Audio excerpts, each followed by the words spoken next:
विद्यार्थ्यांसाठी आली खुशखबर. विद्यार्थ्यांच्या खात्यावर होणार आता 50,000 रुपये जमा. नमस्कार मित्रांनो, आता जे विद्यार्थी शिक्षण घेत आहेत त्यांना पैशाबद्दल चिंता करण्याची किंवा तणाव घेण्याची गरज नाही. कारण आता आधार कौशल्य शिष्यवृत्ती कार्यक्रमांतर्गत विद्यार्थ्यांना 50,000 रुपये ची शिष्यवृत्ती दिली जात आहे. आधार कौशल्य शिष्यवृत्ती कार्यक्रम युवा दिव्यांग योजना कार्यक्रमासाठी अर्ज भरण्यास सुरुवात झाली असून त्यासाठी अर्ज करण्याची शेवटची तारीख 23 जुलैपर्यंत विभागाकडून निश्चित करण्यात आली आहे. म्हणजेच पात्र विद्यार्थ्यांना 23 जुलैपर्यंत त्याचे अर्ज सादर करावे लागणार आहेत. ही योजना हाऊसिंग फायनान्स लिमिटेडद्वारे चालविली गेली आहे.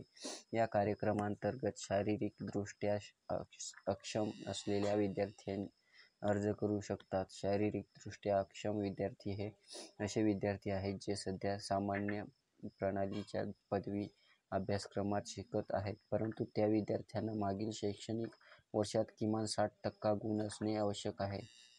त्या कुटुंबाचे वार्षिक उत्पन्न 3 लाखापेक्षा कमी असावे. हा व्हिडिओ आवडला असेल तर चॅनलला सबस्क्राईब करा. धन्यवाद मित्रांनो.